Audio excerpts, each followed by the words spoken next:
皆さんこんばんは。アストロカウンセラーのターラです。いつも動画のご視聴ありがとうございます。今回は10月、11月、12月と3ヶ月をまとめて星の解説させていただきます。もう残り3ヶ月しかないということで有意義に過ごせるように星を解説するんですが、タロットと違って星の動きっていうのは私たちの意識で変えられない部分なので、運勢天気予報として活かしていただければ嬉しいです。そして最後にはタロットでも3ヶ月分まとめて気をつけることを見てみますので、ぜひ最後までご覧ください。ではよろしくお願いします。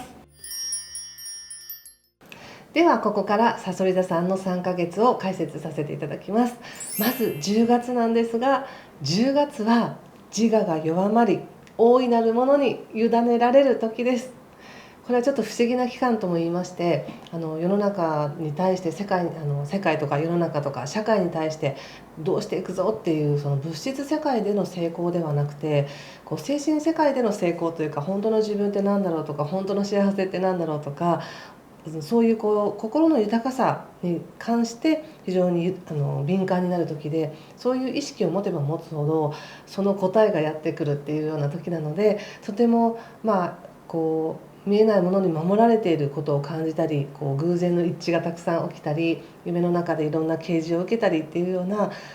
今自分に必要なメッセージを受け取りやすい時なんですね。でこれ10月11月12月ってあるうちで、やっぱり10月がさそり座さんにとってはすごく大事な1ヶ月になります。この自分の頭で考えていることが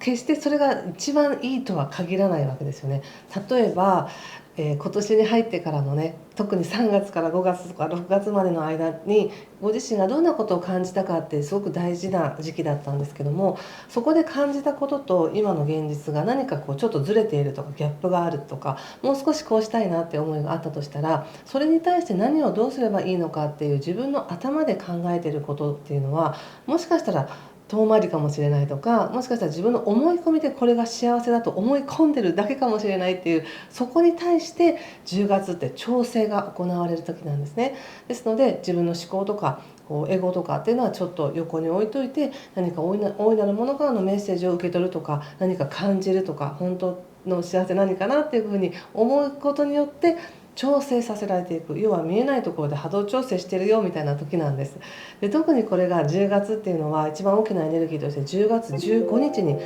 金環日食があるんですけれども、この金環日食っていうのはやはりちょっと太陽のエネルギーが届かないということで、少し体調が悪くなったり眠たくなったりだるかったりっていう、なんだかいつもと違うなっていうことを感じやすい方が多いって言われてるんですけども、それはなぜかっていうと、普段自分が見ている自分像、もしくは普段自分が見ているこの在り方とはちょっと違うように調整しましょうねっていう時なので、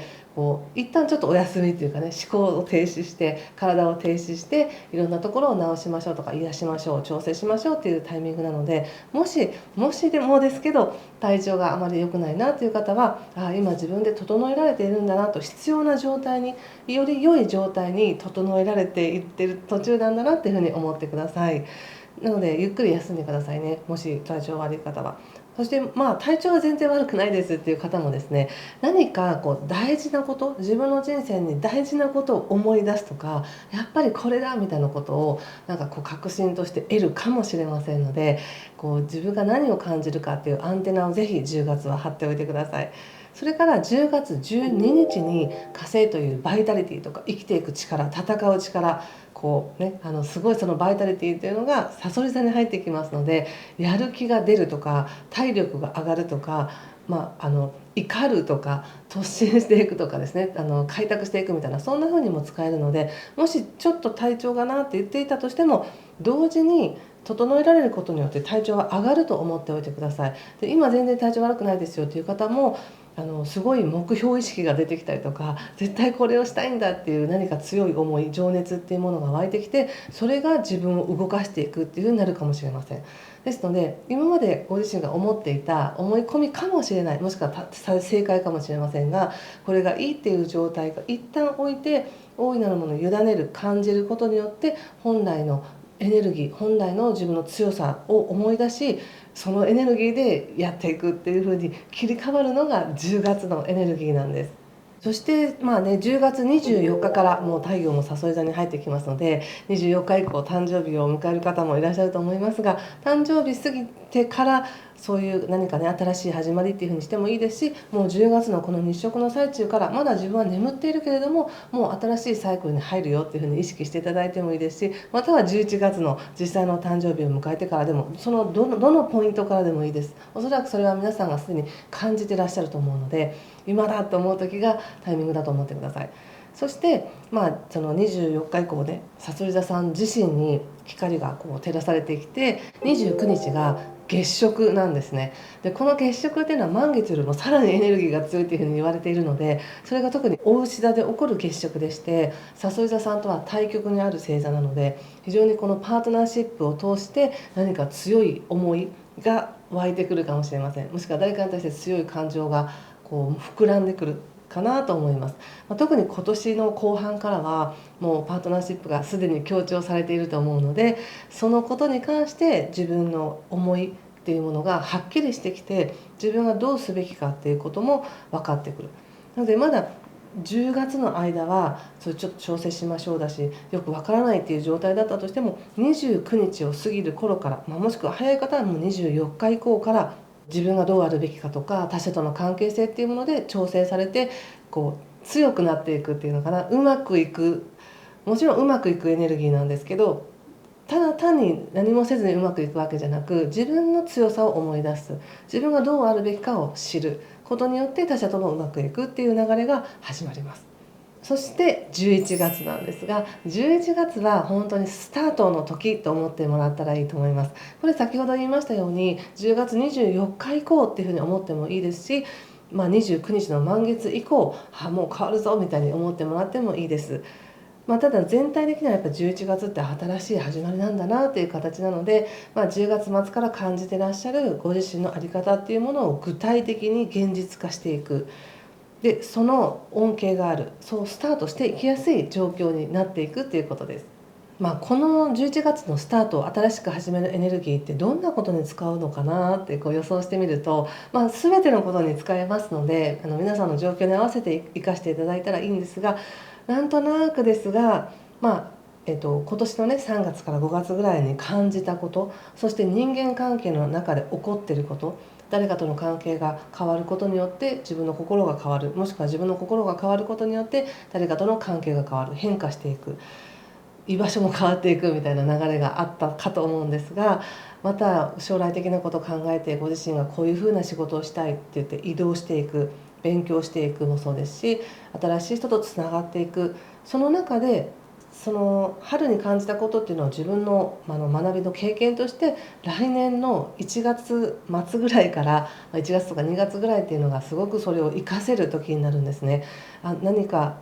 状況が変わるとか、立場や状況、今の在り方が変わるっていう風になるので、なんとなくもう引っ越しするんですかみたいな感じがあるんです。現実的に物質的に引っ越ししなくても、自分の心意気、自分の心の状態が変わることによって違う世界に見えますので、そういう状況にもう年明け1月2月になるなって思った時にですよ、そうしたいと願ってる自分が11月にいるんじゃないですかっていう感じなんです。この10月に整えられる、波動調整されることによって、本当の自分の強さを思い出したり、自分がどうあるべきかっていうのを気づいていくわけですよね。でそこで一回諦めたこととか、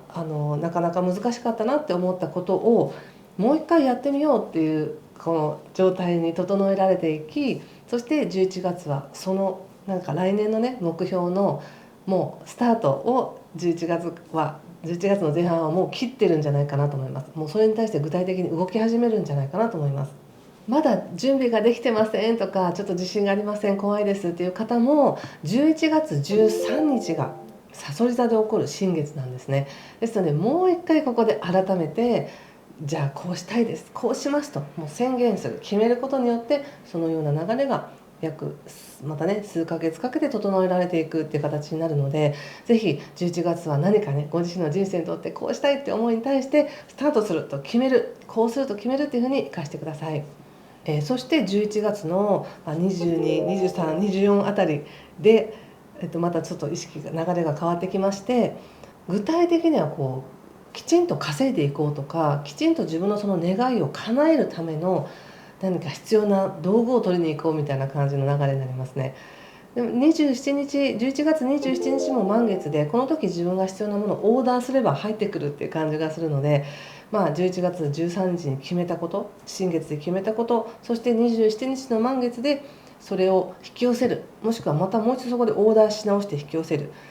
という感じがします。それが12月につながっていくんですが、12月はコツコツと努力できる時なんです。継続していくエネルギーがある、継続していく運があるっていうとも言えるんですけども、これは10月末とか11月に決めたことに対して具体的に必要なものを取っていくっていうわけですから、一般的にありがちなのはお金を稼いでいく、貯金をし始めるとかですね、何かそういう貯めていくとか、継続してコツコツと肥やしていくエネルギーです。おそらくですけど、そのお金の使い方を見直したり、貯金をしたり、もしくはもう少し収入を上げるような努力をしたりという方が多いかなとは思うんですが、お金のことはあんまり気にしてませんという方は、おそらくご自身の価値、自分の価値をどこまで信じられるか、自分が本当にやりたいと思ったことを、それをやる自分はそれをやるにふさわしいのか、いやふさわしいはずだ、絶対ふさわしいみたいにどんどん自分を肯定していくっていう努力、肯定していく努力というのかな、肯定していく作業に一生懸命になれる時です。でこの時は価値を信じれば信じるほど感覚が肥やされていくので、ぜひね、自分の感覚を信じるようにしてください。一般的にはよくね、他者に合わせて失礼のないようにとか、世間一般ではこうだよねというルールのもとで私たち社会生活を送っていますけれども、でも本当は自分はこう思ってるんだっていうその思いを本当にかき消して潰してしまうのではなく、自分はそれを認める、自分はそう感じていることをちゃんと分かってあげれてるよとか、それは本当は正しいんだよというふうに認めてあげることによって、どんどんそこの感覚が増えていくので、豊かになっていくんですね。物質的にお金を稼ぐとか貯めていくっていうのでもいいですし、感覚的に自分を認めて豊かになっていく、どちらもありの1ヶ月だと思っておいてください。あとそれからですね、ちょっと言い忘れていましたが、12月5日から金星が蠍座に入ってくるんですね。でこれも豊かさとか自分の価値とか美しさとか優しさ、愛情、社交性っていうものが蠍座さん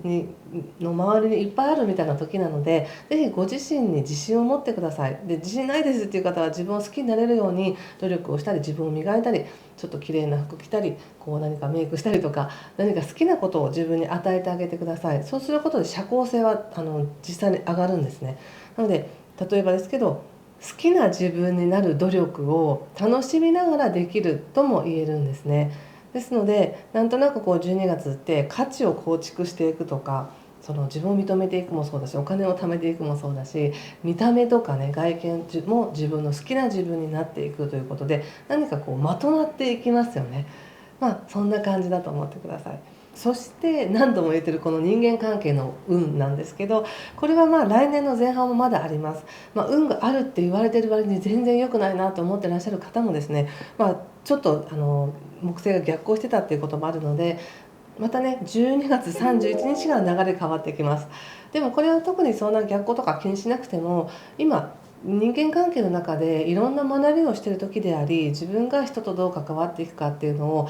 いいことも嫌なことも嬉しいことも含めて経験して知っていく、そしてそれを肥やしていける時なので、ぜひ楽しんで関係性を構築していってください。そして来年以降の運勢も知りたいわという方は、ぜひカフェラノート2024年版が今受付しておりますので、そちらでエネルギーを読んでください。毎月のね、細かい星のエネルギー、この日がいい日だよとかも載ってますし、蠍座さんの2024年はこうですよっていうのも載っていますので、ぜひ概要欄から詳細ご覧ください。ではこれを踏まえてタロットもちょっと見させていただきます。タロットも3ヶ月で見ますね。お願いします。かなり状況は好転します。